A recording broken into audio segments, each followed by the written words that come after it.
lo haces online también en su sofá de casa y lo miro con mi cervecita y tal. Es imbatible, ¿no? Exactamente, si no me da nada. Yo reconozco que hay cosas que las miro corriendo, ¿eh? O sea, que la punta. Con su cervecita. Únicos hinchables aquí.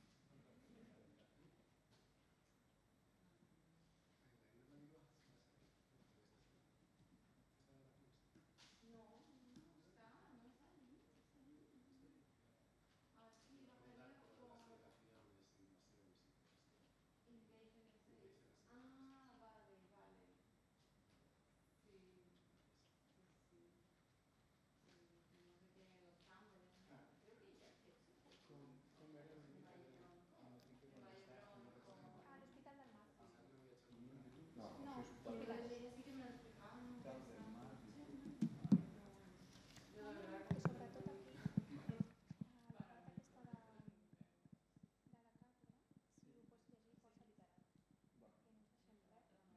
força literal, que no us deixem res, és aquesta part, bueno, això és des del fit i tal, però aquesta part sí que ¿Y esta sesión en castellano? sí, és l'última.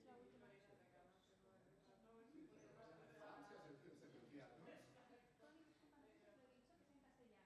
Sí, Para las personas conectadas de Furia Cataluña. No sabía si lo había recordado. Vale, a vídeos. No, bueno, He posado más YouTube, pero no ¿y es. si clicas? Sí, bueno, cuando estabas. Es que es como darle a la Es que claro, configuración para tienes mucho que, online, claro, ¿sabes? tienes Si que tú estás mirar en tu ahí. casa con tu ordenador, pero hacer una cosa. Bueno, supongo que es postural, no sé, porque dentro de nada yo de clase. Sí, también. Tendré que estar en una aula. Vale, doncs això, quan estiguis sense No, no, que no sé. jo escrivia... No, jo tinc un, aquest és per... Ah, no. Para eso estás tú Sí, ahora. sí, 10 minutos que tú mandas. Ah, vale, eso general.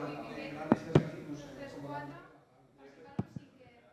Per si no volen compartir com... Ah, vale, perdó, clar, que només hi ha 4. Que si hem fet allò que... Vale, com vulguis. O no movem, Aquest que funciona aquí. Aquí, ¿eh? Sí. Lo cierro, ¿no? También esto.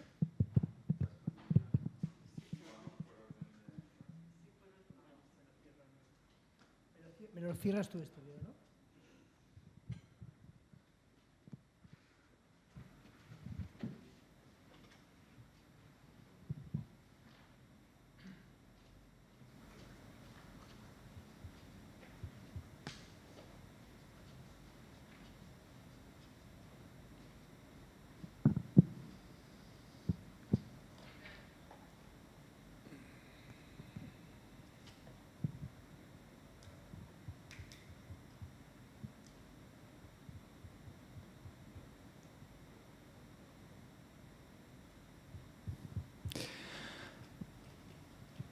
Buenas tardes a todos los que nos siguen por YouTube y a la audiencia aquí en el auditorio de la Facultad de Ciencias de la Salud y de la Vida de la Universidad Pompeu Fabra. Bienvenidos a La actualidad del cáncer, una epidemia constante. Es una actividad organizada por el Departamento de Medicinas y Ciencias de la Vida de la Universidad Pompeu Fabra y la Fundación QUAES, impulsada por CETIR Ascires a través de la Cátedra QUAES UPF de Biomedicina e Ingeniería Biomédica. Es la 9ª y última sesión del ciclo No esperes otra pandemia para saber qué se está investigando en salud y en biomedicina, organizado con el apoyo de la Fundación Española para la Ciencia y la Tecnología del Ministerio de Ciencia e Innovación y el programa Excelencia María de Maeztu. La Fundación QUAES es una organización sin ánimo de lucro dedicada a fomentar la difusión de los avances médicos y científicos entre pacientes. Su vocación es compartir el conocimiento de manera rigurosa y accesible, generando un verdadero punto de encuentro entre la sociedad, el ámbito académico, el científico y los profesionales de la sanidad. En línea con estos objetivos se creó la Cátedra Fundación QUAES en la Universidad Pompeu Fabra de Barcelona. Y es un placer para mí esta tarde poder contar con 4 ponentes, los cuales voy a introducir. A mi izquierda tengo Toni Celia Terrassa, del IMIM, licenciado en Biología y Bioquímica por la Universidad de las Islas Baleares y doctor por la Universidad de Barcelona. Hizo su postdoctorado en la Universidad de Princeton, en Estados Unidos. Actualmente es jefe del Grupo de Investigación en Células Madre Cancerosas y las Dinámicas de la Metástasis en el Instituto Hospital del Mar de Investigaciones Médicas, IMIM. Su laboratorio se centra en entender los mecanismos moleculares que regulan las propiedades de las células madre del cáncer de mama y su interacción con el microentorno metastático.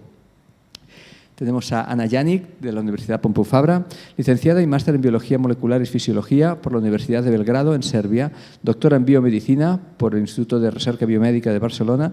Realizó su postdoctorado en el Walter and Eliza Hall Institute de Melbourne, Australia. Actualmente es investigadora principal en el Departamento de Medicina y Ciencias de la Vida de la UPF y líder del Grupo de Investigación de Biología del Cáncer.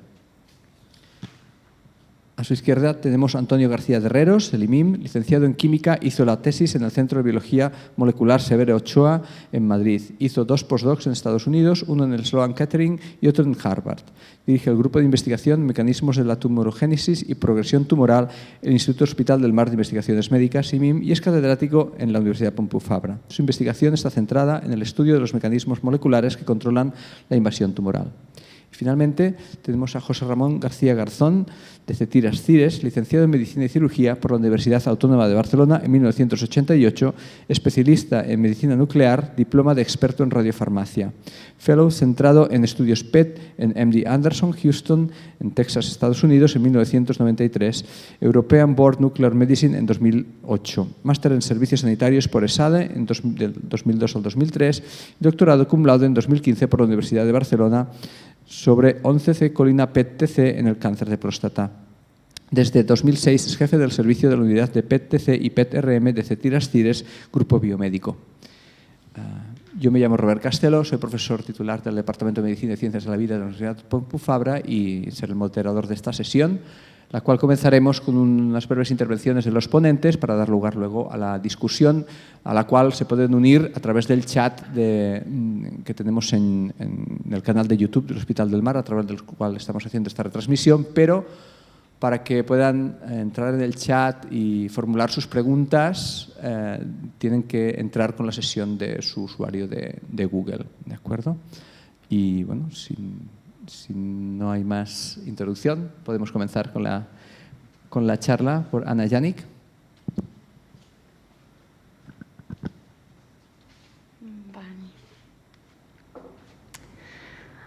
Buenos días a todos.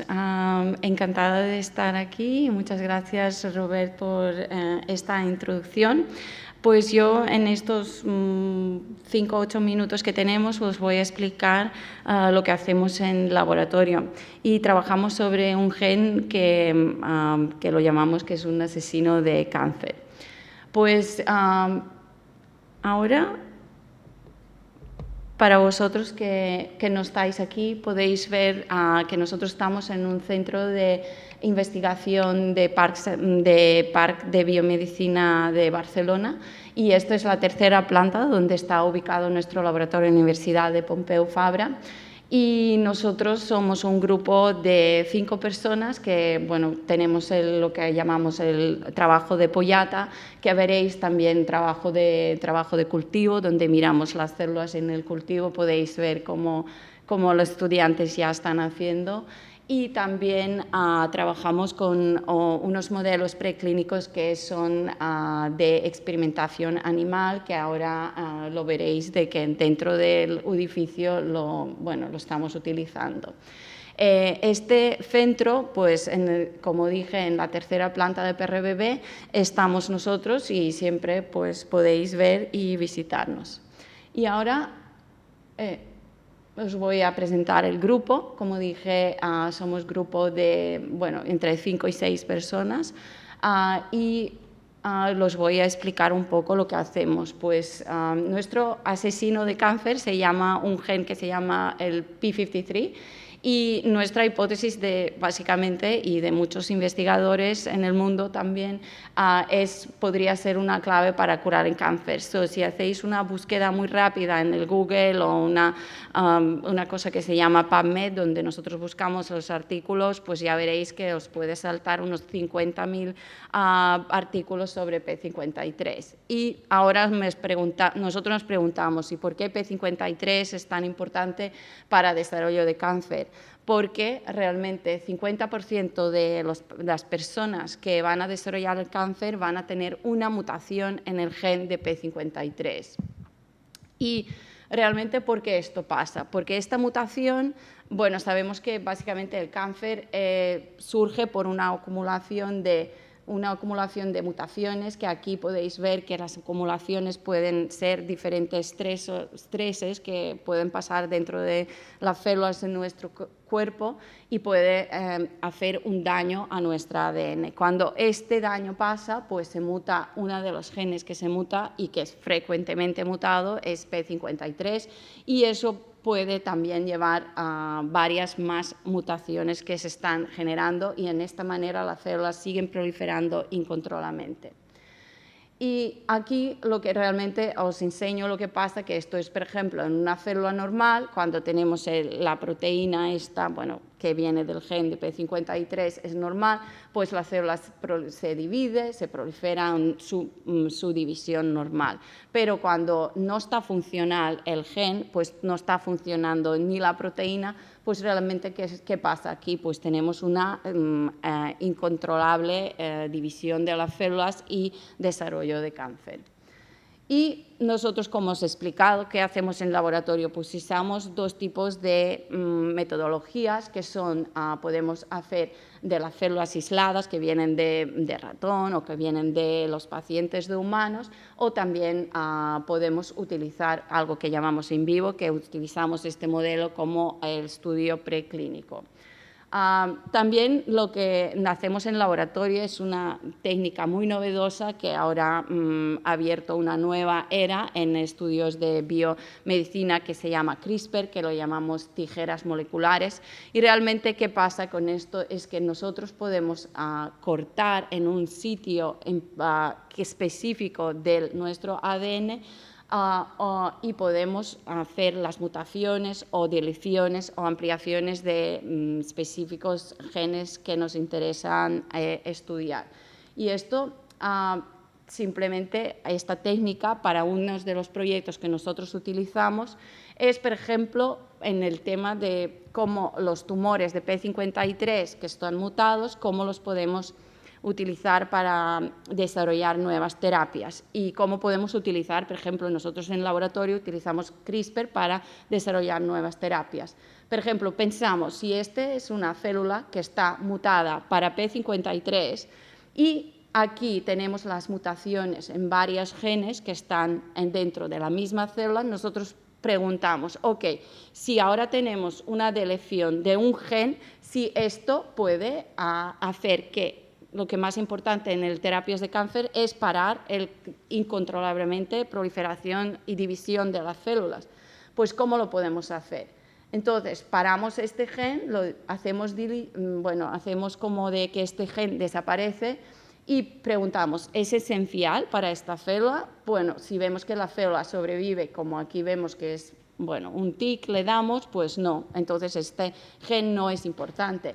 Pero como hay varios que lo podemos hacer en las mismas células, pues entonces, por ejemplo, pensamos este gen representado aquí en verde, si eliminamos este gen, ¿qué pasa? Pues se muere esta célula que es mutada por P53. Entonces nosotros, en esta manera, básicamente, lo que hacemos es podemos detectar nuevas dianas, qué tipo de vulnerabilidades tienen estas células que son mutadas para P53 y pueden ser nuevas terapias para cáncer. Y con esto, pues voy a dar muchas gracias y abierto para las preguntas para después. Gracias.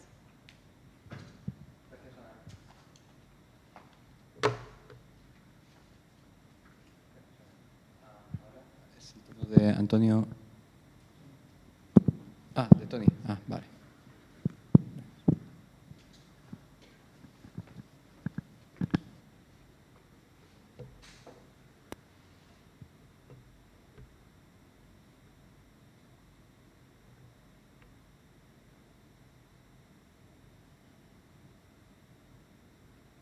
Ya está, ¿no?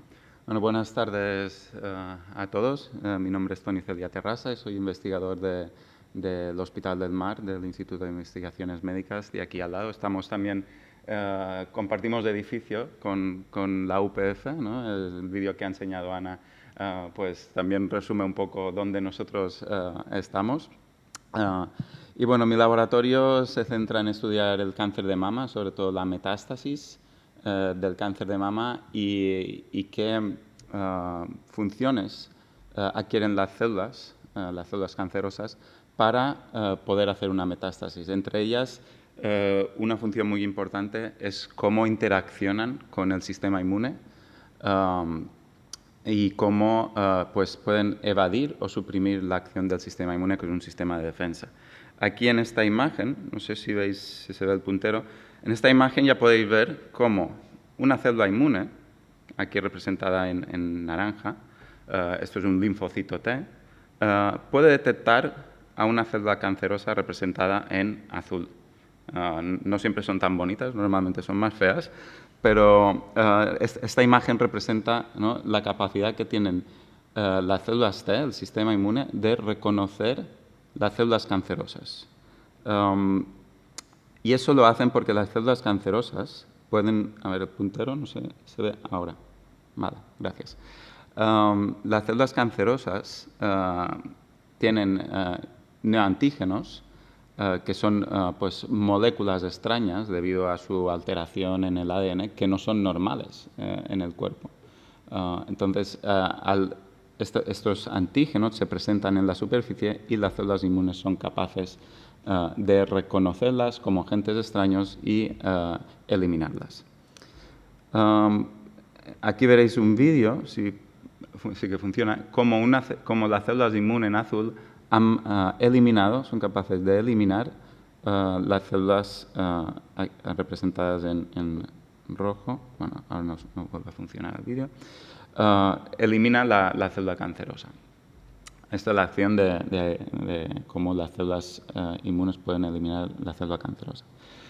¿Qué pasa? Que los tumores encuentran vías y mecanismos para evitar esta muerte. Uno de ellos es lo que se llama la activación de los puntos de control del sistema inmune, que básicamente es activar un botoncito que tienen las células inmunes para ponerlas a dormir. Se puede ver aquí, ¿no?, como esta célula inmune, que reconoce a la célula tumoral como un agente extraño y no lo quiere y lo va a eliminar, pero la célula tumoral es capaz de apretar este botón y ponerla a dormir. Entonces, eso facilita que los tumores puedan escapar, ¿no?, la acción del sistema inmune. Y precisamente en esto se basa lo que se llama la inmunoterapia de los puntos de control, que es la inmunoterapia más moderna que ha surgido durante los últimos 10 años y que de hecho se dio el premio Nobel en 2018 a los descubridores de estos puntos de control. Básicamente lo que hace la inmunoterapia es proteger el botoncito, poner un casco protector con unas moléculas que protegen el botón, y así cuando la célula tumoral quiere poner a dormir a la célula inmune, no lo consigue y ésta puede eliminar el tumor.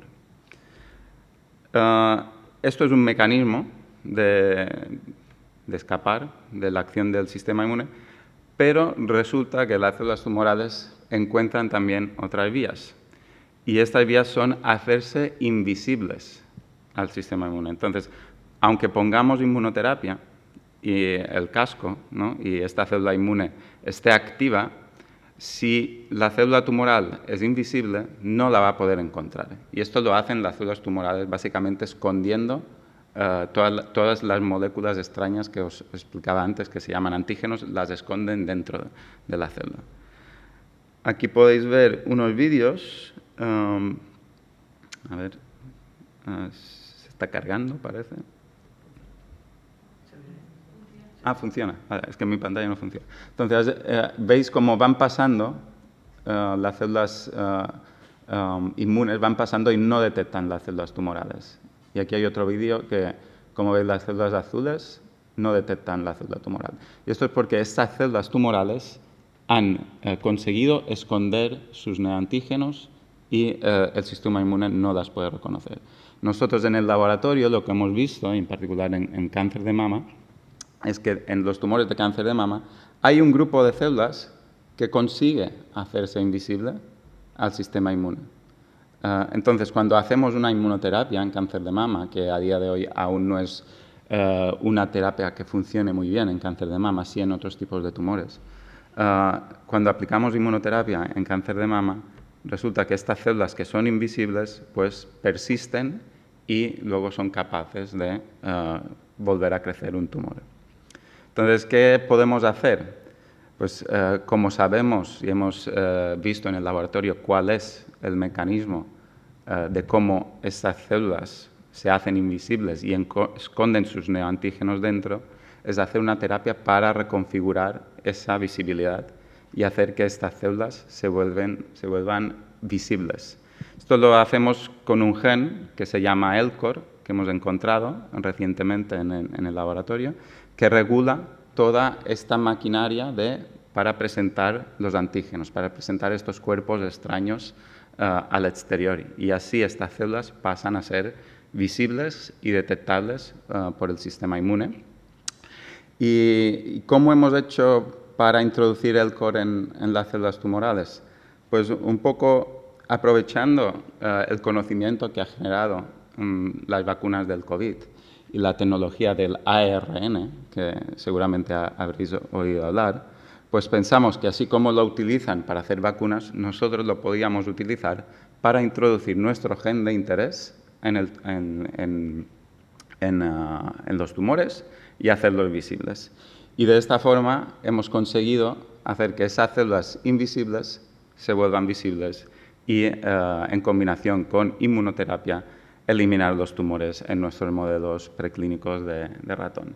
Entonces nuestra idea es utilizar no solo inmunoterapia, pero también una terapia combinada para complementar la visibilidad de las células tumorales y así evitar la resistencia a inmunoterapia en cáncer de mama. Y con esto ya termino. Es un poco el resumen del equipo, del laboratorio que ha hecho este trabajo y todos nuestros colaboradores, el PRB que está aquí al lado, y encantado de responder cualquier pregunta durante la discusión. Ahora es el turno de Antonio García Terreros.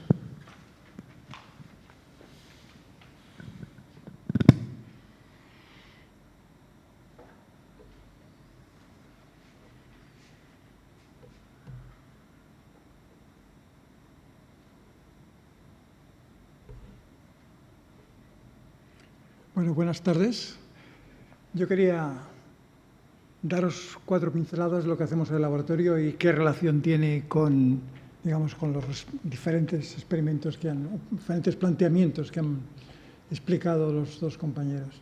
En principio, nosotros trabajamos con tumores epiteliales. Tenéis que recordar que tumores epiteliales son la mayoría de los tumores que vosotros conocéis. Un tumor de colon es un tumor epitelial, un tumor de pulmón es un tumor epitelial, un tumor de páncreas es un tumor epitelial. No todos, pero aproximadamente el 70% de los tumores detectados son tumores epiteliales. Cuando miramos un tumor epitelial, lo que vemos, cuando hacemos este tipo de análisis, lo que vemos es que no todo el tumor epitelial está constituido por las células tumorales epiteliales, sino que hay otras cosas allí, otras cosas que aquí están marcadas con una S, ¿de acuerdo? Lo que llamamos estroma o microambiente tumoral, ¿de acuerdo? Otro tipo de células que están dentro del tumor, pero que no son realmente células tumorales, son células que están allí también. ¿Qué células son estas? Aquí en este dibujo os he puesto las más abundantes, digamos las más frecuentemente encontradas. Entonces, podéis encontrar aquí las células estas en un color más pálido, que son las células tumorales, y hay otras cosas allí. ¿Qué otras cosas son? Pues estas células marcadas en verde, que son unas células que se denominan fibroblastos tumorales. Hay células del sistema inmune, como ha descrito Tony, hay algunas células que están allí y que muchas veces no son capaces de funcionar bien. Y hay otras células también, las marcadas en azul más clarito, que esas son células endoteliales. Estas células endoteliales son las que formarán los vasos sanguíneos que irrigan los tumores. Y ninguna de estas células son exactamente las mismas que detectamos en condiciones normales. Las células tumorales las han afectado.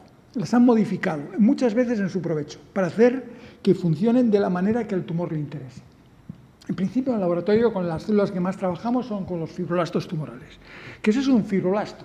Pues un fibroblasto básicamente es un tipo celular que existe de una manera normal y que es unas células que están implicadas básicamente en remodelar una cosa que se llama la matriz extracelular. La matriz básicamente son una serie de proteínas que las células secretan y envían al exterior y las utilizan para colocarse encima de ellas y para poder crecer mejor.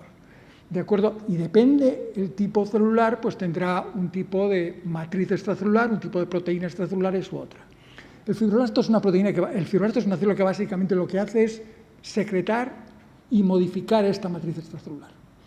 Y lo que vemos es que realmente los fibroblastos que aparecen en los tumores son fibroblastos que tienen una actividad exacerbada. ¿De acuerdo? Son fibroblastos que lo que están haciendo es secretando muchas proteasas y muchas proteínas de la matriz, de manera que están modificando esta matriz. Y lo que vemos es que cuando se activan, secretan una matriz, cuando no están activos, secretan otra. Estos fibroblastos se parecen también a otros fibroblastos que aparecen en un tipo de enfermedad también muy prevalente y muy letal, que es la fibrosis. La fibrosis básicamente es una sustitución de las células epiteliales por células fibróticas, fibroblastos, que no son capaces de hacer la función del fibroblasto, de una célula epitelial. Bueno, los fibroblastos además lo que hacen son capaces de modificar una serie de características que son necesarias para que una célula tumoral se vuelva realmente célula tumoral por sí. Y esto es una famosa rueda del cáncer que de alguna manera resumieron dos investigadores que se llaman Weinberg y Hanahan hace unos años y después han modificado. Dicen todas las modificaciones, todas las propiedades que deben cambiarse en una célula para que se vuelva una célula tumoral. Por ejemplo, tienen que hacer la capacidad de una capacidad replicativa ilimitada, tienen que dividirse de una manera ilimitada. Muchas células del organismo no lo hacen, ¿de acuerdo? Tienen que hacer también la capacidad de invadir y para hacer una metástasis. ¿Qué es lo que sabemos? Que básicamente los fibroblastos ayudan a las células tumorales a adquirir estas características, o al menos algunas de estas características. Por ejemplo, la capacidad de proliferar independiente de otras señales, por ejemplo, la capacidad de resistir a la muerte externa, de acuerdo a las señales de muerte externa, y también la capacidad de invadir. Todas estas propiedades vienen modificadas por los fibroblastos activos. Todos estos fibroblastos activos ayudan a las células tumorales a adquirir estas características. Por ejemplo, invasión tumoral. ¿Qué es lo que vemos en el laboratorio? Si nosotros ponemos células tumorales arriba y las ponemos a invadir y ponemos las células tumorales y fibroblastos, la invasión de las células tumorales es mucho más alta. Y lo que veis en el panel inferior es que básicamente los fibroblastos se colocan por debajo y empiezan a degradar la matriz, favoreciendo que las células tumorales invadan mejor. Por ejemplo, una de las propiedades que hace. ¿De acuerdo? Si el fibroblasto no es capaz de estar activo, en este caso no se ve este efecto. ¿De acuerdo? No hay este efecto de activación.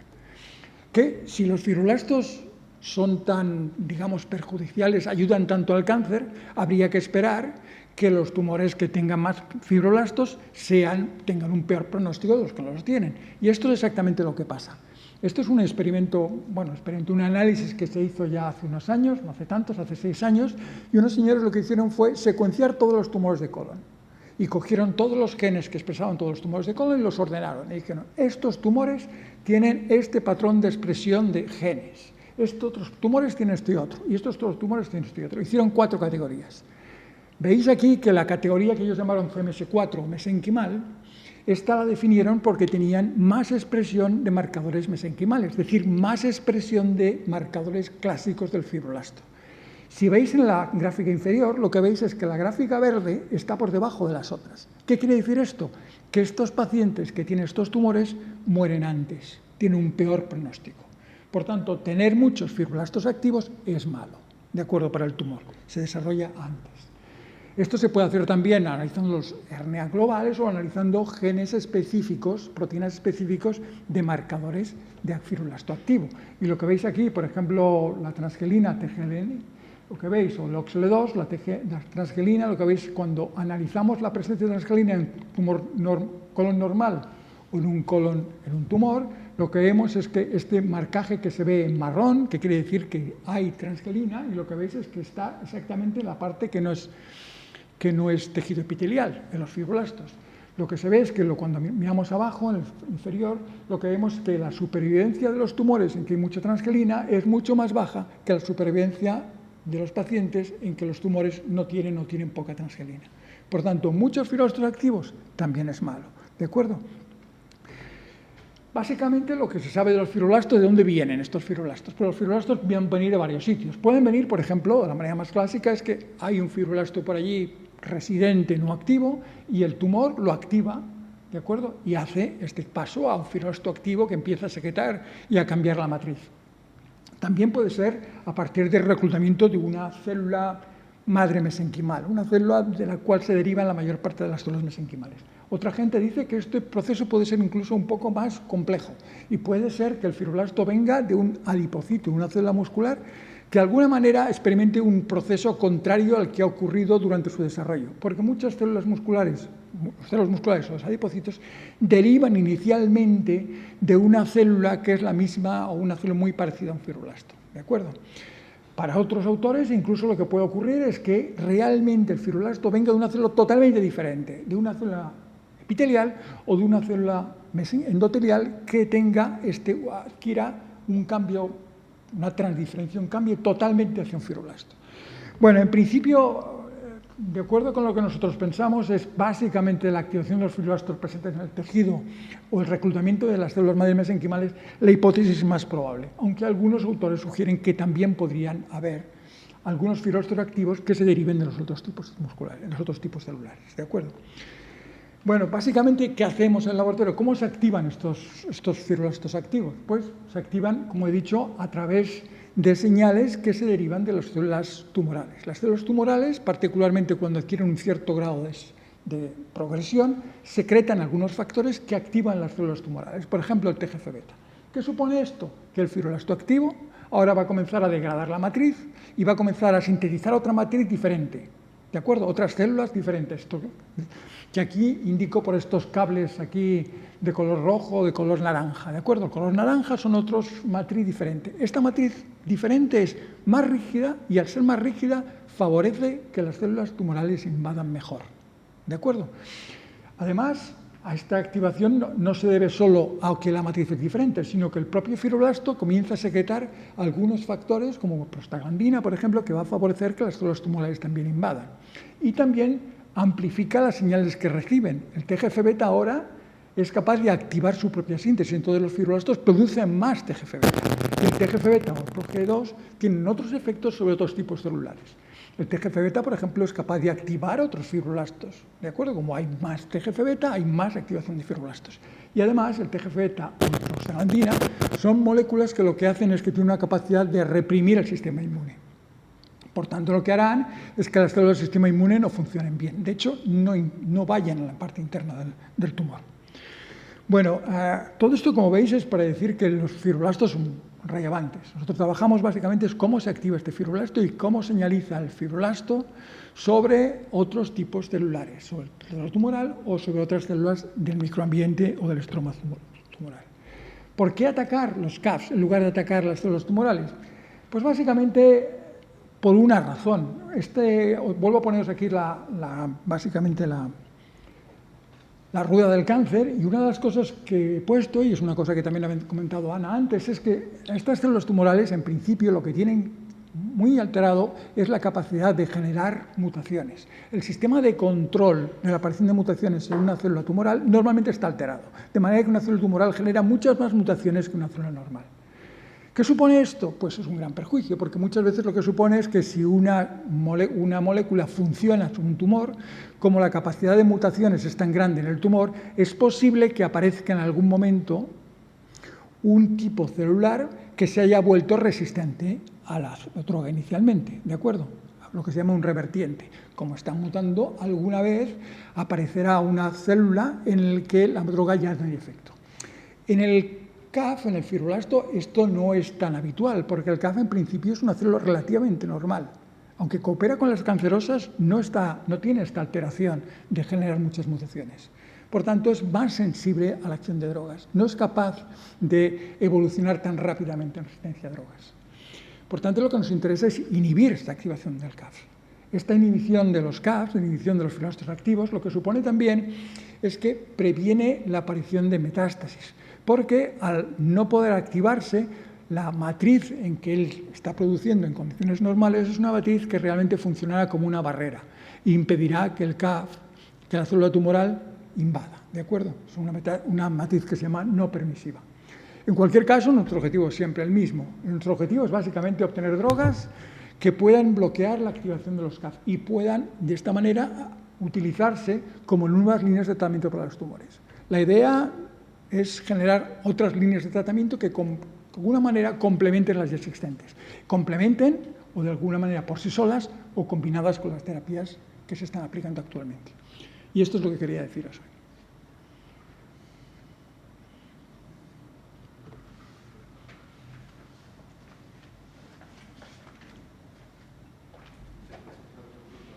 José Ramón García Garzón. Buenas tardes. Soy el doctor García de CETIRAS CIRES. Encantado de participar con investigadores en esta sesión, puesto que desde mi punto de vista es mucho más clínico y práctico de la práctica asistencial.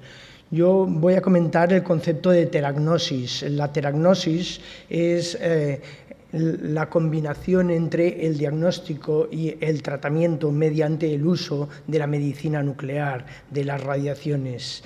Existen 4 tipos de radiaciones provocadas por núcleos inestables: los rayos gamma, que son fotones con una energía característica, las partículas alfa, la radiación beta negativa y la radiación beta positiva, que es la radiación emitida por positrones. Como vemos, la penetrabilidad de estos tipos de radiación es diferente.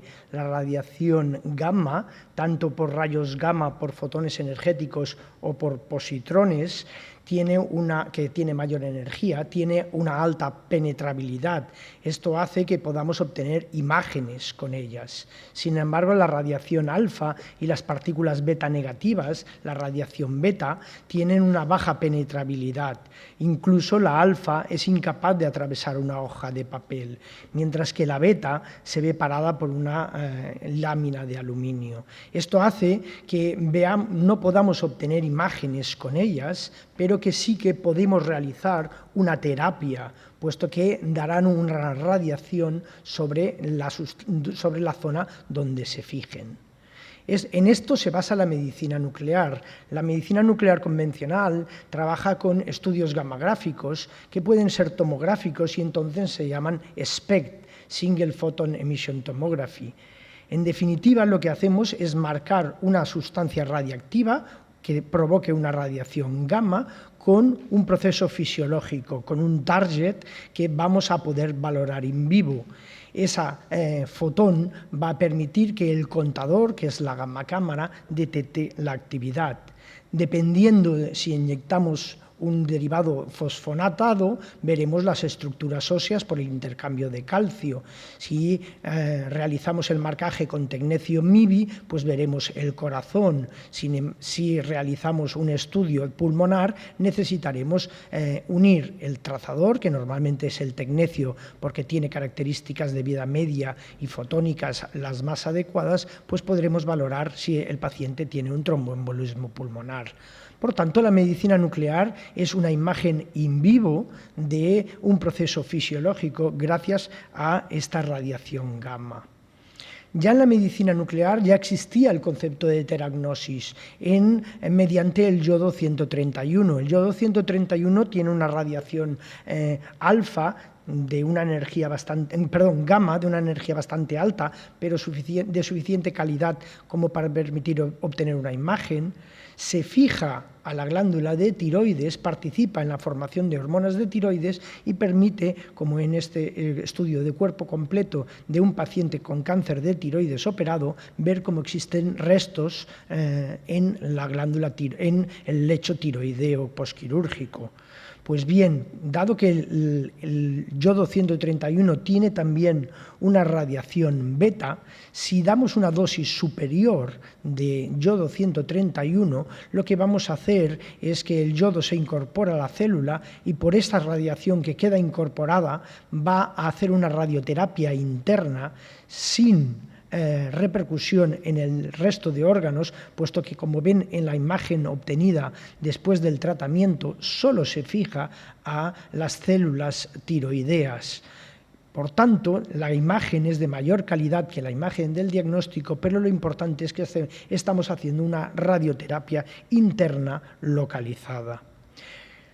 Para ello, como tenemos una radiación, debemos de tener unas medidas de radioprotección en unas unidades de terapia metabólica que los médicos nucleares tenemos que llevar. Tenemos que tener unas precauciones de aislamiento al paciente, de información, una gestión de residuos, tanto urinarios como fecales, como del material que puede estar contaminado. Como hemos comentado, la evolución de la medicina nuclear ha sido gracias a la existencia de equipos PET, de tomografía por emisión de positrones. Era esa energía que se forma cuando el flúor 18 emite un electrón que choca contra un protón de la materia y crea dos fotones, en este caso de alta energía, de 511 electronvolts, con la misma dirección pero sentido inverso. Por esto, la máquina PET, a diferencia de la gamma cámara, es un sistema en anillo en el que detecta esta detección que se llama de coincidencia. El trazador más utilizado en oncología es la fluordesoxiglucosa. La glucosa se une al ciclo de Krebs y nos permite valorar el metabolismo celular. Como las células oncológicas están en crecimiento, pues van a mostrar una mayor captación, como es en este caso de un cáncer de pulmón. Pues bien, aplicando el mismo concepto que en el yodo, es un regreso al futuro, con estos emisores alfa o beta de alta media energía y con un tiempo de vida de desintegración elevado y con esta elevada captación target, no target, podemos realizar también terapias con emisores de positrones. La radiación será beta con lutecio 177 o alfa con actinio 225. Recordemos que la ventaja de los trazadores alfa es que es menor la penetrabilidad, con lo cual también van a ser menores los efectos sobre las células sanas que están alrededor del tumor. Para ello necesitamos trazadores PET específico. También en esta rueda del cáncer podemos observar cómo en el caso de los tumores neuroendocrinos, el marcaje de receptores de superficie de somatostatina, tanto en medicina nuclear convencional como es el octreótido, como en trazadores PET más sensibles, como ven en estas dos imágenes. La primera es una gammagrafía con octreótido y la segunda es un PET con dotapéptidos, pues vemos cómo tenemos una imagen in vivo de la sobreexpresión de estos receptores. O en el caso del cáncer de próstata, que podemos marcar el PSMA, que es el antígeno específico del PSA. Por tanto, tenemos una imagen en la que todo lo que muestre captación será tejido prostático. En el caso de un paciente prostatectomizado, pues tejido tumoral prostático. Puede estar marcado con flúor 18, que hemos dicho que es el trazador ideal por tiempo de vida media, o galio 68, que está producido por un generador y que es menos posible que sea universalizado. El concepto, por tanto, de la teragnosis es que sí podemos verlo y, como hemos visto, ya tenemos trazadores PET específicos, vamos a poder tratarlo. Este es el concepto que actualmente está muy en boga de la medicina personalizada y la medicina de precisión, pero que realmente la teragnosis en medicina nuclear actualmente nos permite. Hemos pasado de una radioterapia externa en la que, por mucho que focalicemos el haz de radiación sobre las células que conocemos, hacemos aquí ya el target lo inyectamos directamente mediante este trazador beta y alfa y podemos tratar de forma muy selectiva estos tumores. Hay que tener unas precauciones, un protocolo de administración, como hay una dosis de radiación alta, se suele hacer de forma, cada 4 o 6 semanas y con el paciente, como hemos dicho, monitorizado, y podemos realizar un seguimiento del paciente para ver cómo, en este caso con PSMA, en un paciente multimetastásico óseo, cómo después de las diferentes terapias, pues realmente hemos conseguido dormir, más que curar, pero hemos conseguido que estas lesiones metastásicas permanezcan inactivas, con la mejora en la supervivencia y la calidad de vida, con menos eventos relacionados con las metástasis en estos pacientes.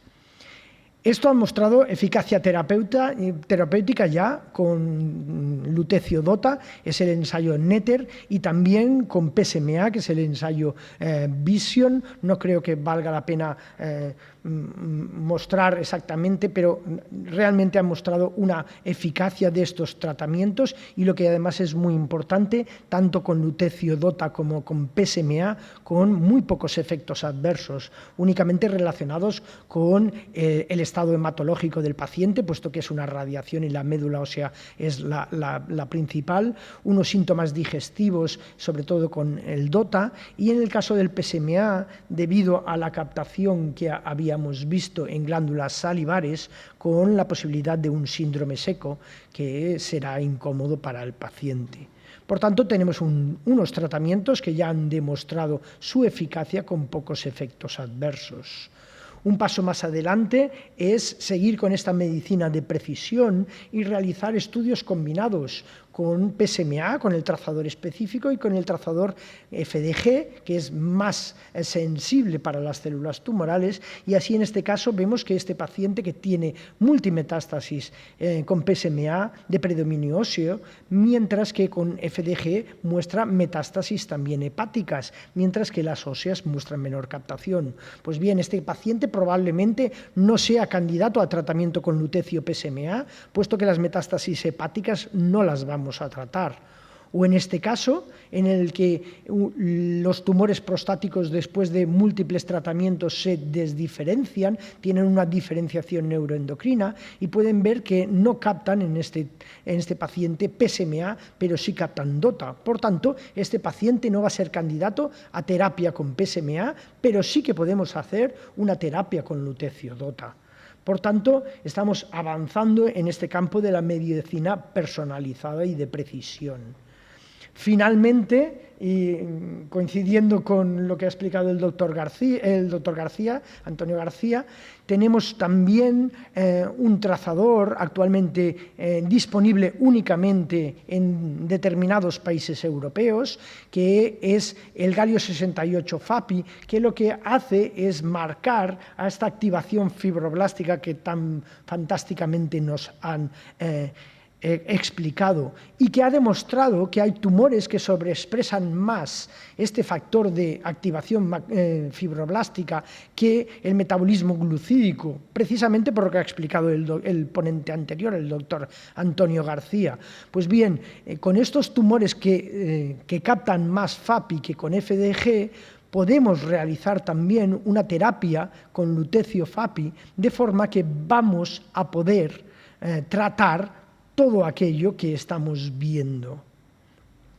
En definitiva, tenemos la posibilidad de hacer un marcaje tanto diagnóstico como terapéutico de una sustancia radiactiva, y esto requiere unos equipos multidisciplinares para poder valorar al paciente y ver qué terapia va a ser la más adecuada.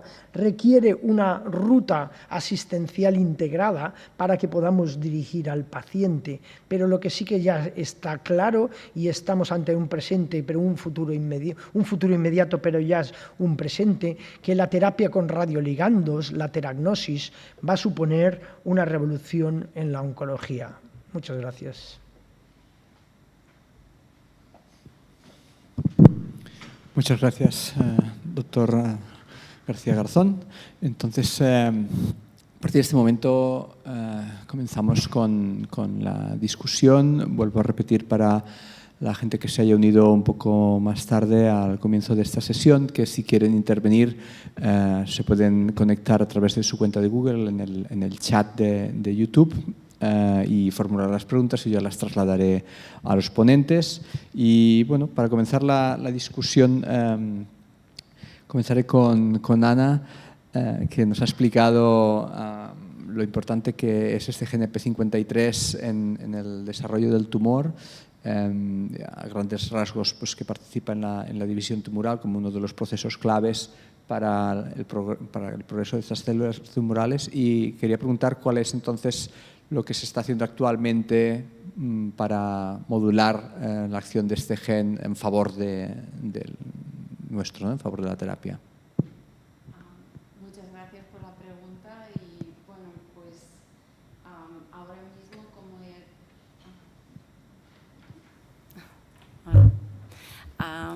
como os he explicado, pues P53 es un gen que está bastante mutado, pero aún está descubierto hace 40 años, pero aún no tenemos ni una terapia que puede ser específica de tratar este tipo de tumores.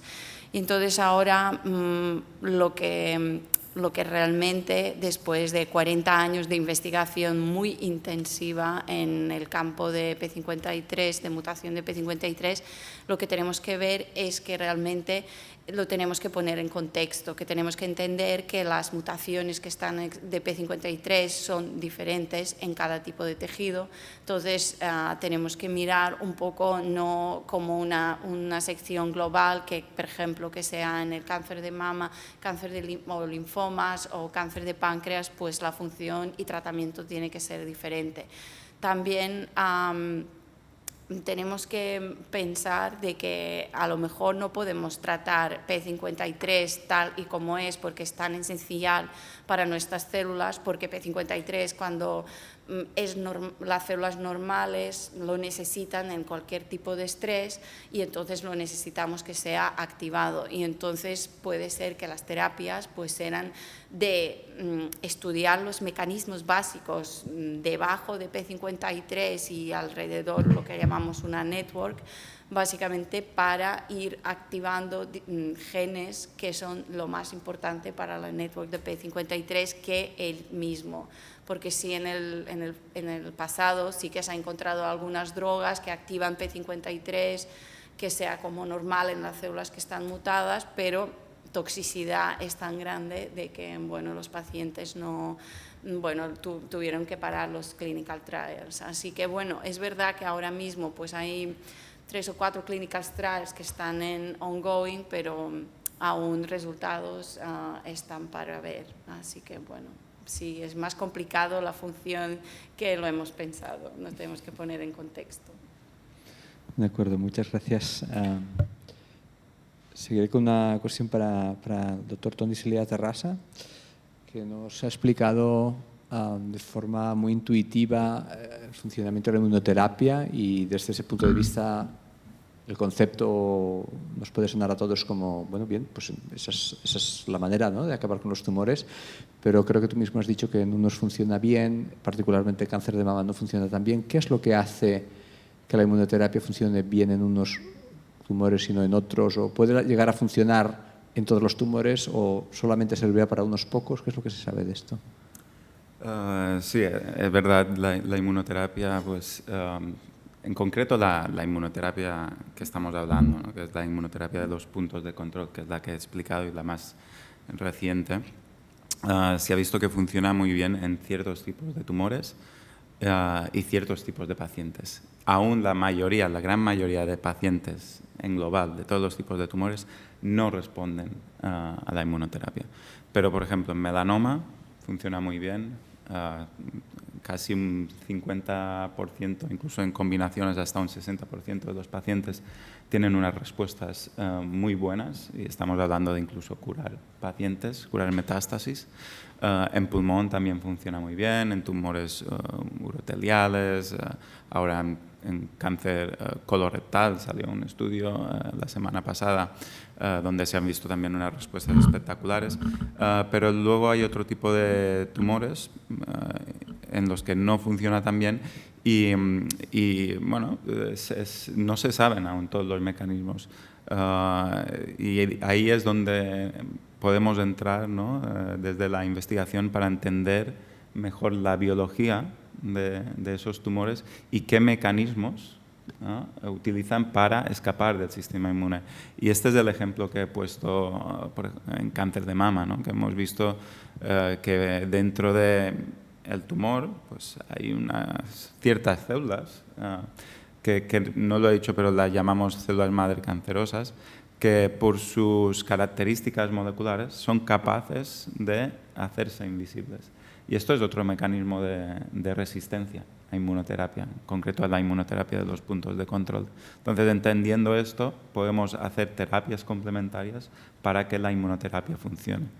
Y hay muchos esfuerzos dedicados a ello, precisamente por lo que he dicho antes. La inmunoterapia realmente, cuando funciona muy bien, y puede curar a pacientes, ¿no? Se ha visto en otros tipos de tumores. Entonces, ser capaces de hacer funcionar bien la inmunoterapia es un seguro de vida, porque básicamente estás utilizando unas defensas propias para luchar continuamente contra ese tumor, esté donde esté. Y bueno, también hay otros tipos de inmunoterapia que no hemos comentado hoy, pero que también están funcionando muy bien. Y bueno, concluir básicamente que en los últimos años, la última década, la inmunoterapia se ha ubicado como uno de los nuevos pilares también del tratamiento en oncología. Muchas gracias. ¿Sí? Yo me gustaría que comentaras la posible relación que hay entre los fibroblastos activos y la resistencia a inmunoterapia. Como experto que eres, yo tengo ya algunas ideas, pero si tú quieres comentarlo. No, yo creo, de fibroblastos seguro que sabes más que yo, pero se ha visto, ¿no?, la implicación dentro del microambiente tumoral como es otro tipo de mecanismos que influyen a la resistencia a inmunoterapia, ¿no? Eso es ese microambiente influenciado por el tumor, como es el caso de los fibroblastos, que pueden secretar citoquinas inmunosupresoras o ligandos inmunosupresores, ¿no?, o influenciar incluso a otros tipos de celulares como los macrófagos, que vosotros también estáis estudiando, cómo hay todo ese diálogo que al final el tumor consigue formar de una forma u otra para que se genere un microambiente inmunosupresor. Y se ha visto por estudios también recientes, ¿no?, como el TGF-beta secretado por fibroblastos, como es inmunosupresor y muy importante en la evasión inmune y resistencia a inmunoterapia. Sí, sí.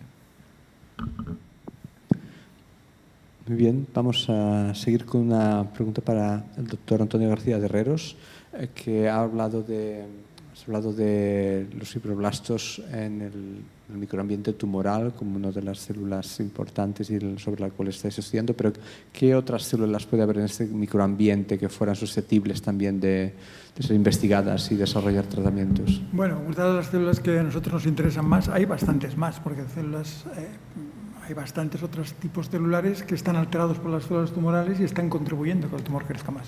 Una de las células que ha comentado Tony ahora mismo son los macrófagos. Los macrófagos son las células del sistema inmune que de hecho están implicadas en la eliminación de células reconocidas por ellos. ¿Qué es lo que hace el tumor? Las células tumorales pues hace una resistencia a los macrófagos, pero no solo resiste al macrófago, sino que modifica el macrófago de manera que ahora el macrófago coopera en el crecimiento del tumor. Y lo que se ve en los tumores es que los macrófagos detectados en el tumor no son los macrófagos clásicos, digamos, inmunogénicos, el fenotipo que llamamos de polinización M1. Es un macrófago diferente, que está secretando una serie de factores que hace que, entre otras cosas, las células tumorales proliferen más, los fibroblastos también se activen mejor y de alguna manera favorecen el crecimiento del tumor. Por tanto, el tumor de alguna manera no solo, soborna al sistema inmune y previene su acción, sino que también lo aprovecha en su beneficio y utiliza algunas células del sistema inmune que no ataquen y que además ayuden al tumor. Estas son unas células que particularmente nos interesan y la relación que pueden tener en los fibroblastos y en las células tumorales, cómo se activan por unas o por otras, hacia este fenotipo protumoral. Fascinante. Muy bien, entonces vamos a ir con una pregunta para el doctor José Ramón García Garzón. Hemos visto más o menos cómo funciona la medicina nuclear y lo que es el campo de la teragnosis que permite este tipo de tratamientos, pero ¿cuál es la relación de este tratamiento con otros tratamientos oncológicos? ¿Es un tratamiento complementario? ¿Se pueden combinar? ¿Qué diferencias principales o qué contribuciones puede hacer este tipo de tratamiento a los otros tipos de tratamiento? Bueno, creo que, como ha quedado claro, esto tiene que ser multidisciplinar y atacar al tumor desde varios puntos de vista. Entonces, claro, se trata de tratamientos que son actualmente ya presentes, pero dentro de ensayos clínicos, tanto el lutecio DOTA como el lutecio PSMA, actualmente ya aprobados en España para realizar prácticamente ya y por tanto se están realizando en épocas tardías de la enfermedad. Pero como han comentado todos los ponentes, ya desde el punto de vista más de investigación, a pesar de que seamos específicos, no podemos atacar solo por una vía al tumor, porque se nos escapará por las otras. Con lo cual, tenemos que crear estos equipos multidisciplinares y por eso yo muy contento de participar con todos estos investigadores, porque la parte asistencial tenemos que escuchar y dejarnos aconsejar por la parte de investigación para poder realizar este abordaje multiterapéutico del tumor. Con lo cual, actualmente se hacen en pacientes ya muy avanzados, pero lo lógico es aplicar las terapias combinadas con otros tratamientos de una forma más precoz que tendrán mayor importancia para la supervivencia de los pacientes. Una pregunta. ¿Cuándo un oncólogo recurre a vosotros? Es decir, ¿cuando ya el paciente no tiene otras líneas de tratamiento o antes? Claro, no hablaremos del yodo porque yo creo que es eso, ya, el Back to the Future, porque eso estaba claro, ¿no? En el caso del DOTA y el PSMA, claro, primero se tratan de forma más tradicional y los ensayos clínicos se han realizado, como ocurre en todos los ensayos clínicos oncológicos, en pacientes ya más avanzados. Actualmente se está empezando ya a realizar ensayos clínicos en fases más precoces, en las que incluso la supervivencia de estos pacientes pues parece que mejore. Yo creo que es como casi como ha ocurrido en la inmunoterapia, que al principio se realizaba como tratamiento experimental y actualmente ya en cuanto se detecta que el tumor tiene una PD1 positivo, pues ya se trata de forma inicial con esto. Yo creo que esta es la medicina nuclear ha salido del sótano y está en los comités multidisciplinares oncológicos y creo que esto es lo importante para poder ofrecer estas radioterapias, que no nos gusta llamarlas así, sí, sino terapias con radioligandos, pero que son claramente mucho más específicas y efectivamente está claro que es mejor aplicarlas de forma más precoz, pero por el momento no estamos en esas fases. Muy bien, tenemos una pregunta en el chat. No veo el nombre de la persona que la ha escrito, pero bueno, traslado la pregunta. La pregunta es, ¿qué viene primero? ¿La alteración de la matriz extracelular o la alteración de la célula normal atumoral? ¿Primero el huevo o la gallina? No, al principio lo que se piensa es que lo primero que es la alteración de la célula normal, la tumoral, esto va a producir una activación del fibroblasto. Sin la activación del fibroblasto, la matriz no se modifica. El fibroblasto básicamente lo que va a hacer es modificar la matriz. Es una célula encargada de esto, de modificar la matriz. De manera que cuando se active por la célula tumoral, ¿de acuerdo? Cuando se active, lo que hará es secretar proteasas que degradan la matriz existente y ahora secretará otras proteínas que conformarán una matriz diferente y más susceptible de invasión. Después, esto lo que va a hacer es también va a amplificar el modelo, porque el modelo siempre es un modelo de autoamplificación. Una vez que se empieza, se va a autoactivar, autoalimentar, de manera que se activarán más fibroblastos, secretará, la matriz será más, digamos, protumorogénica y se continuará el proceso. Pero en principio siempre es el tumor, lo que debe ocurrir es alguna mutación inicial que facilite la secreción de citoquinas, TGF-beta, que activan los fibroblastos. ¿De acuerdo? Y esto puede ocurrir, en principio, dependiendo de la extensión de la progresión tumoral o porque haya muchas células tumorales activadas al mismo tiempo. Pero tiene que haber algún tipo de modificación previa. Una célula normal no va a activar un fibroblasto.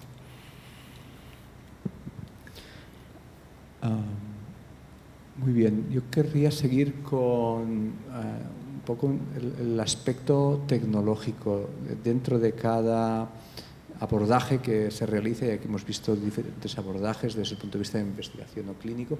Suele haber siempre una tecnología detrás que se desarrolla en paralelo a lo que estamos haciendo y que nos permite quizás abordar una cuestión o hacer algo que antes no podíamos, ¿no? Por ejemplo, Ana ha comentado muy por encima que ahora utilizáis CRISPR, que es una tecnología a la cual se le concedió el premio Nobel muy recientemente y que, bueno, permite en principio la edición genética, ¿no? Entonces, ¿de qué manera CRISPR crees que puede contribuir a la investigación en el cáncer o de qué manera vosotros veis que la podríais utilizar? Y luego hago extensiva la pregunta a cada uno de desde vuestra cuestión, cómo la abordáis, la tecnología que creéis que os va a ayudar más, ¿no?, en el futuro. Bueno, yo creo que CRISPR ha sido, en esta era de biomedicina en general, ha sido revolucionaria. Y básicamente que nosotros que estamos estudiando los procesos básicos moleculares o celulares, pues, por ejemplo, para crear unas células que tienen la mutación específica, porque es la única manera que nosotros podemos estudiar una enfermedad y es entenderla en nivel muy profundo, es básicamente ir poco a poco mutando los genes que ya sabemos que tienen una función muy importante para el desarrollo de, por ejemplo, en este caso, del cáncer. Y por eso el CRISPR nos ha hecho, como podemos hacer estas cosas mucho más rápido, mucho más de bajo coste, que todo esto avance en el biomedicina es muy importante, son factores mucho más importantes. Por ejemplo, antes para crear los modelos preclínicos, como ratones que lo llamamos knockouts, que tienen un gen específico knockout, podíamos tardar hasta 1 año, hasta que ahora podemos en 3 meses tener los knockouts que nosotros queremos, y esto ha acelerado impresionantemente a la biomedicina. También lo que explicaba, utilizamos el CRISPR, se puede utilizar no solo como en modelos de animal, pero también en órganos, y son como unos modelos donde nosotros podemos sacar las células de pacientes directamente y modelarlas, hacer como esta modificación genética en ellas muy rápido, y a veces se puede trasladar directamente a la clínica. Es como crecer las células de paciente dentro de como un pequeño órgano, ¿no?, y modificarlas. También lo que he explicado es una cosa que podemos hacer, es hacer screens. Esto es lo que he explicado, que podemos meter como muchas mutaciones juntas y estudiarlas en el tiempo muy cortos, estudiar y ver cuál de ellas tiene la función más importante para el desarrollo de varios tipos de cáncer. Y también aquí me voy a pasar a Tony o a Antonio, y es cuando, por ejemplo, también en clínica el CRISPR ya está en fase 1 porque sabemos en 2018 que en las células linfocitos básicamente es para hacer esta célula más visible para inmunoterapia, pues de los pacientes se sacaba la sangre, se modificaba con el CRISPR para que esta célula sea más visible para la inmunoterapia y más efectiva. Y aún está en fase 1 de preclínica que yo sepa, pero esto sería un avance enorme para la medicina cuando sea más seguro. Así que bueno, aquí puedo dejar también paso a los expertos de inmunoterapia también un poco explicar, pero yo creo que sí, que dentro de nada CRISPR tendrá una importancia muy importante para la inmunoterapia en este caso en específico. Bueno, por alusiones, sí, el tema del CRISPR en clínica, en medicina, bueno, es un debate que no sé si corresponde a hoy porque da para hablar horas, ¿no? Un tema ético pues muy complejo, porque siempre cuando hablamos de temas éticos, bioéticos, siempre resulta muy difícil dónde está el límite. Entonces ese límite es siempre normalmente muy difuso y se van creando precedentes que siempre sirven para dar un siguiente paso, ¿no? Entonces yo creo que ya no solo es un tema de tecnología, la tecnología la tenemos, se podría aplicar, es un tema a veces de traspasar ciertas barreras éticas cuando hablamos de modificación genética de humanos, ¿no? Aunque hay casos en que si eso se trata de un trasplante, una infusión de células inmunes, no estás modificando el organismo por completo, ¿no? Simplemente estás modificando lo que tú estás transfiriendo. Entonces ahí sí que puede haber un margen de utilización. Ligado con esto y un poco con tu pregunta y mi campo, voy a introducirnos la idea que ahora parece que puede ser una nueva revolución para la medicina en general, que es la tecnología del ARN. Y eso viene un poco, la tecnología del ARN ya existía antes del COVID, pero con el COVID ha revolucionado un poco hasta dónde se puede utilizar y la versatilidad que tiene, que es enorme. Y en este caso estamos hablando de también customizar, ¿no? de realmente meter información genética en las células que nosotros queremos, igual que con CRISPR, pero con este caso no estamos modificando las células para siempre, porque es una información transitoria, es el ARN mensajero. Ese ARN viene del ADN, está transitoriamente en la célula y da el mensaje para producir ciertas proteínas. Entonces eso desaparece, no queda imprimido, no queda perpetuo en las células y no es una modificación genética como tal. Entonces se ha visto que ahora con las nuevas tecnologías que existen para la estabilización del ARN y la utilización del ARN, que no solo se puede utilizar para vacunas, sino para cualquier tipo de enfermedad. Y realmente yo creo que aún ya se percibe, pero aún no estamos viendo toda la revolución que va a venir con esto en la medicina en los próximos años, porque realmente las farmacéuticas ya están apostando por esto de una forma muy, muy importante. Así que no sé si tenéis algo que añadir. Bueno, yo quería hacer hincapié en las nuevas formas del CRISPR. El CRISPR, como sabéis, es unas tijeras, cortan unas secuencias concretas del DNA y lo que tiene es una proteína que tiene capacidad de unirse a un RNA y este RNA, cuando es complementario a una secuencia del DNA, lleva la proteína ahí y la proteína corta. La nueva evolución del CRISPR consiste en no hacer que corte, sino que hacer que modifique el DNA sin cortarlo. Entonces, lo que haces es, en vez de tener la nucleasa que corta ahí, la has cambiado y lo que hace ahora es que funciona como una editasa. Cambia una serie de bases. De manera que en muchos casos lo que puedes hacer es recuperar la secuencia inicial o una secuencia parecida a la inicial. Esta sería un poco la idea. De hecho, ensayos con la editasa, el sistema de edición del DNA, guiado por un RNA, Se han utilizado en algunos casos en ensayos clínicos con bastante éxitos para algunos tipos de enfermedades muy concretas, ¿no? Por ejemplo, la anemia falciforme, que es una anemia producida por una mutación concreta en la hemoglobina. Esto se puede corregir en algunos casos. Se puede corregir utilizando editasas. Hay un par de estudios realizados y hay ensayos clínicos ya funcionando utilizando este tipo de tecnología. Esto es un sistema un poco, digamos, con algunos beneficios sobre el CRISPR. El CRISPR siempre tiene un problema, que es que el CRISPR tú vas a cortar donde se une el RNA. El RNA se unirá a tu secuencia, pero es posible que se une a otras secuencias que tú no conoces, lo que llamamos efectos indeseados. De manera que tú estás cortando donde tú quieres y tal vez en otros sitios que tú no quieres. Y eso puede provocar algún efecto. Eso siempre es un problema del CRISPR, por lo que ha sido de alguna manera restringido su uso hasta que no sabemos con certeza de que solo corta en el sitio que consideremos. Y esto es algo que se está estudiando, ¿no? Esto es lo que llaman off-target effects o efectos indeseados.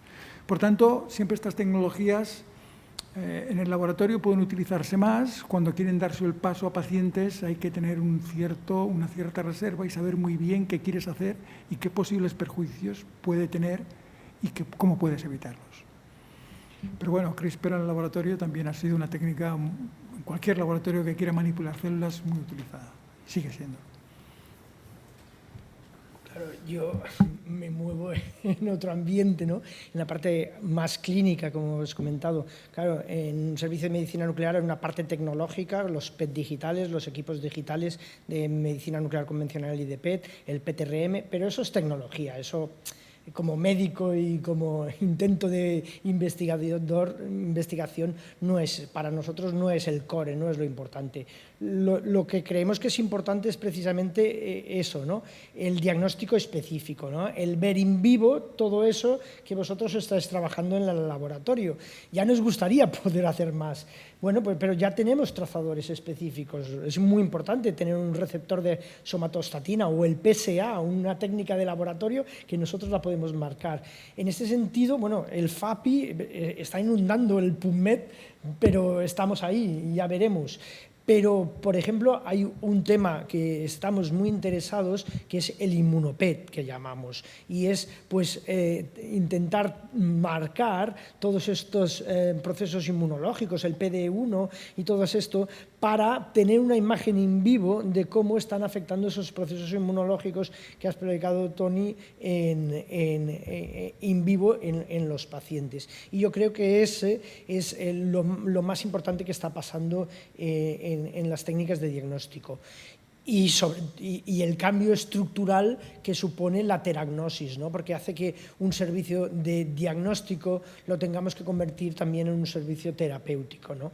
Con la ventaja en relación con el yodo que requería que el paciente quedara ingresado, con estas terapias con lutecio con actinio son terapias ambulatorias, con lo cual tenemos que crear la infraestructura en España y en Cataluña, pero es una infraestructura no tan complicada de crear como era con el yodo 131.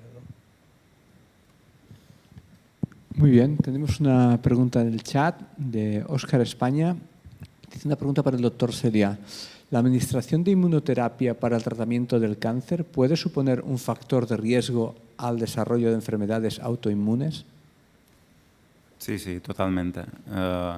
La inmunoterapia tiene efectos secundarios y una de los peores efectos que puede tener es precisamente pues, activar cierta autoinmunidad.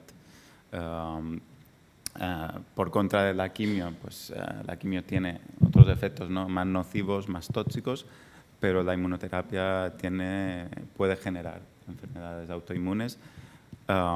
También hay, ¿no? Dentro de los puntos de control que hemos hablado, está explicado un poco el PD1, PDL1, luego hay el CTLA4, que es CTL4. Y luego también hay nuevos como el LAC3, TIGIT, TIM3, y algunos de estos se están estudiando bastante porque además de ser complementarios, tienen un poco menos de efectos autoinmunes de los que pueden tener los que actualmente están aprobados, que son sobre todo anti-PD1, PDL1, CTL4 y LAC3, ¿no? Entonces, hay algunos nuevos que tienen un poco menos de efectos secundarios y se toleran mejor en cuanto a evitar autoinmunidad. pero es un claro efecto que puede tener la terapia, la inmunoterapia. Muy bien. Al hilo de lo que has comentado antes del tecnológico, de que el RNA que es utilizado para hacer la vacuna del COVID, de cómo transmites la información, ¿esto de alguna manera puede abrir la puerta a lo que podríamos llamar desarrollar vacunas contra el cáncer? Más que vacunas, es desarrollar terapias dirigidas y expresar un poco las dianas que queramos, ¿no? Vacunas contra el cáncer se están haciendo, ¿no? Algunas vacunas contra el cáncer. Tenemos que desvincular la idea de que va a existir una vacuna universal contra el cáncer, eso no va a pasar, pero sí que puede haber vacunas, ¿no? Para ciertos tipos de tumores. Pero lo que es la terapia de ARN se ha hecho muy famosa porque se han creado vacunas con ello, pero no tienen por qué ser vacunas, ¿no? Simplemente la ARN te da la posibilidad de codificar la proteína que tú quieras, el agente que tú quieras que creas que sea importante para proteger contra el tumor, ¿no? Un supresor tumoral, P53, ¿no? P53 está mutado. Podemos introducir P53 no mutado a través de la ARN. Luego eso tiene otros retos, ¿no? No es tan fácil, hay que ver cómo es la biodistribución, cómo llega, en qué cantidades, cómo podemos hacer una terapia continua de P53 que no sea nociva, claro, porque si P53 está mutado, para compensar eso tendrás que administrar continuamente ARN y eso tampoco es viable. Entonces, hay que ver en qué situaciones y en qué contextos se puede utilizar, pero básicamente la ARN te da la posibilidad de crear lo que tú quieras. Y, de hecho, no hace mucho escuché un TED Talk de la directora científica de Moderna. Explicaba cómo cuando se secuenció la secuencia del COVID, ¿no? Que ya se supo exactamente las secuencias que tenía, tardaron 1 hora en generar el ARN de la vacuna que se ha inyectado a millones de personas. 1 hora en decidir qué secuencia era, se decidió y luego ya se sintetiza y eso obviamente trae toda la parte de manufactura, pero 1 hora para diseñar lo que tú quieres expresar. Entonces, la versatilidad que da es enorme y va a servir para muchos tipos de enfermedades. Interesante. Muy bien, nos quedan unos 10 minutos de discusión. Por ahora no hay ninguna otra pregunta en el chat. No sé si querías... Una pregunta, José Ramón. Este tratamiento que vosotros planteáis, ¿qué coste tiene comparado a un tratamiento normal? Porque esto debe ser extraordinariamente caro, ¿no? A ver, bueno, el coste, como siempre, cambia, ¿no? Cuando un tratamiento es nuevo tiene un coste mucho más elevado, ¿no? Realmente el tratamiento con lutecio DOTA creo que son unos... Bueno, es que ahora la verdad es que no lo diría bien, pero creo que serían unos 10.000 euros una dosis, el tratamiento completo serían unos 60.000 euros. Claro, es un tratamiento muy caro, pero hay que compararlo con los tratamientos oncológicos que también tienen un precio muy elevado, ¿no? Pero, claro, en cuanto a coste, claro, yo creo que también depende un poco del momento. Por eso, en estos momentos se realiza solo en pacientes avanzados, se realiza de forma secuencial precisamente para ver cuántos tratamientos necesita y no aplicar todas las radiaciones, ¿no? Pero sí, son tratamientos, creo que todos los tratamientos oncológicos son caros y es un tratamiento que por el momento será caro durante un tiempo.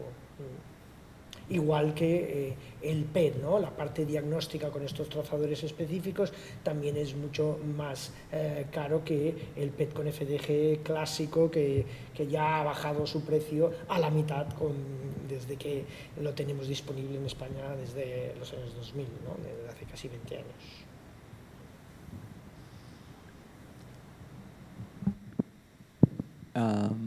Yo quería preguntar también, estamos organizando estas charlas desde el departamento universitario, tenemos a una investigadora de este departamento, tenemos 2 investigadores de un centro de investigación, tenemos una persona del ámbito clínico, el ámbito empresarial, y mucha gente que nos puede estar escuchando ahora, que puede escuchar este vídeo más adelante, seguramente conocen a algún familiar, amigo que ha estado afectado por un cáncer. ¿De qué manera creéis que la investigación que se hace desde diversos aspectos o el tratamiento clínico se podría avanzar más rápidamente? ¿Creéis que ahora mismo, tal como está, no estamos hablando de un hospital de investigación universitaria, investigación en centros de investigación, ¿creéis que esto está funcionando ya a su máxima velocidad o habría que cambiar algo en el sistema, por ejemplo, nacional que tenemos aquí, para poder acelerar la investigación básica y su traslación a terapias o a diagnósticos clínicos? ¿Empiezo? Sí, esto es lo que se llama el Death Valley, ¿no? El valle, el acantilado que hay entre el conocimiento y no la aplicación, sino la realidad clínica. Y hay muchos pasos entre medio, donde hay muchos tipos de perfiles científicos, administrativos, legales, éticos implicados. Y todo eso implica una regulatoria y unas leyes que cada vez se hacen más complicadas. Entonces, todo eso incrementa el número de pasos, todo eso incrementa el tiempo. Y eso no va reduciendo, eso va más. La parte administrativa de pasar el Death Valley es enorme y no va, de momento, no se está favoreciendo que se acelere por temas, ¿no? Cada vez más leyes, más burocracia. En el COVID hemos tenido un claro ejemplo de que cuando hay prioridad y agilidad administrativa, las cosas llegan antes a los pacientes, ¿no? Yo creo que es la pregunta que se ha hecho todo el mundo. ¿Cómo es posible que en un año haya salido una vacuna? Y por eso mucha gente tampoco se tenía completa confianza. Y obviamente una cosa ha sido la parte de dinero que se ha invertido y la otra ha sido la parte administrativa y de prioridad que se han dado por todas las partes regulatorias que se necesitan. Pero cuando ya vuelves a la normalidad, ¿no? Que ya no hay un único tratamiento prioritario como el COVID, sino que ya se vuelven para todas las enfermedades y vuelves a la normalidad, entonces tienes que seguir todas esas fases. Y eso es yo creo que eso implica ese retraso, ese tiempo necesario para que la idea llegue al paciente. Y estamos hablando de años, entonces es complicado. No sé, a ver qué pensáis vosotros, pero esa parte... No, para mí, yo lo que veo es que, por un lado, los grandes descubrimientos que se han hecho son descubrimientos de ciencia básica y que después se les ha encontrado una aplicación. Pero no se ha hecho hacer una investigación muy orientada a la traslación tiene para mí el problema de que generalmente es poco original y que realmente solo repites cosas sin avanzar demasiado. Yo creo que siempre es la investigación básica, muy básica, sobre temas que prácticamente no esperarías. El CRISPR, ¿quién esperaría que una secuencia derivada de una bacteria tuviera una aplicación posterior? Nadie. Yo creo que esto son cosas que después alguien piensa que este tipo de descubrimiento básico puede tener una aplicación. Pero querer orientar demasiado la investigación hacia la traslación, para mí es un error. Siempre tiene que haber una investigación básica, que es el que genera conocimiento y que después podemos aplicarla. No me refería a hacer investigación translacional, sino cómo darse cuenta de qué investigación básica puede impactar en eso.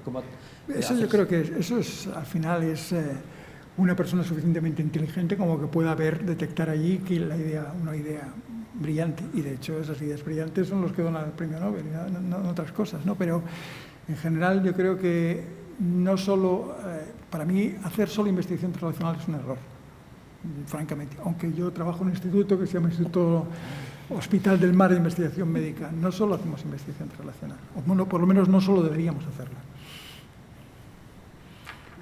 Bueno, yo estoy totalmente de acuerdo con Antonio y con el Tony, y también quiero añadir de que creo que la comunicación entre investigación, como nosotros investigadores que estamos en instituciones universitarias y bueno, más como decir básicos, aunque no es tan básico, y también entre las empresas, biomédicas, ¿no? Y también entre los clínicos, yo creo que esto es muy importante, y creo que el Ministerio en este caso, pues claro, todas estas iniciativas donde vamos, donde es como necesitas un clínico siempre o una empresa o tal, a lo mejor es un poco más forzado, pero yo creo que es una iniciativa que nos ayudan de comunicar entre nosotros cuando podemos pedir, por ejemplo, unos proyectos de iniciativas colaborativas entre clínicos, industria y, bueno, y centros de investigación. Y yo creo que esta comunicación tiene que ser fluida, aunque muchas veces, pues sí, no es tan fluida, y creo que lo deberíamos fomentar, desde luego. Bueno, yo lo que voy a decir va a quedar grabado, pero bueno, en Italia han pasado, son mediterráneos y están en el... hay muchos equipos italianos de medicina nuclear que han venido a formarse aquí en Barcelona cuando nosotros empezamos con el PET, y ahora son ellos los top en Europa, debido a que la regulación ha sido algo más laxa. Lo habéis dicho vosotros, la parte ética y todos esos Deep Valley que he entendido, creo. En medicina nuclear, en la asistencia pasa lo mismo, ya lo hemos dicho del tratamiento, pero a ver, este tratamiento, ¿por qué no lo aplicamos más? Porque es caro, bueno, pero es eficaz y no tiene pocos efectos adversos. Hay unas limitaciones económicas y hay unas limitaciones legales, y yo no digo de saltarme ningún paso, pero estoy absolutamente de acuerdo, y por eso yo pongo también el aspecto clínico de lo que ha pasado en la medicina nuclear de Italia, que actualmente es la número 1 de Europa, y es porque han podido ir más rápido en todos esos... Si ya sabemos que el PSMA es el antígeno del PSA y que no hay ningún problema, y que no hay ningún problema por la radiación, ¿por qué tenemos que volver a hacer en cada país de Europa un nuevo ensayo clínico antes de actualizarlo? Y luego lo que sí que estoy de acuerdo con Ana, lo más importante, y en esto es el motivo de que nosotros participemos en la Fundación QUAES con la UPF, es la comunicación. Vosotros con nosotros, pero nosotros somos clínicos, pero somos médicos, y nos gusta escuchar eso que hacéis, aunque luego sea muchas veces difícil de aplicar, pero nos encanta cuando llega un momento, cuando he visto la explicación de lo que yo no sé explicar, pues es ideal que venga el investigador y te explique qué es eso de la activación de los fibroblastos, o yo no lo he dicho, pero la FDG capta por los macrófagos, pero yo me quedo ahí porque ya no sé más, pero yo lo que me interesa es lo que veo, porque soy clínico. Pero es esa traslación que estoy de acuerdo que tiene que surgir a posteriori, pero sin comunicación se quedará separada. De acuerdo, muchas gracias.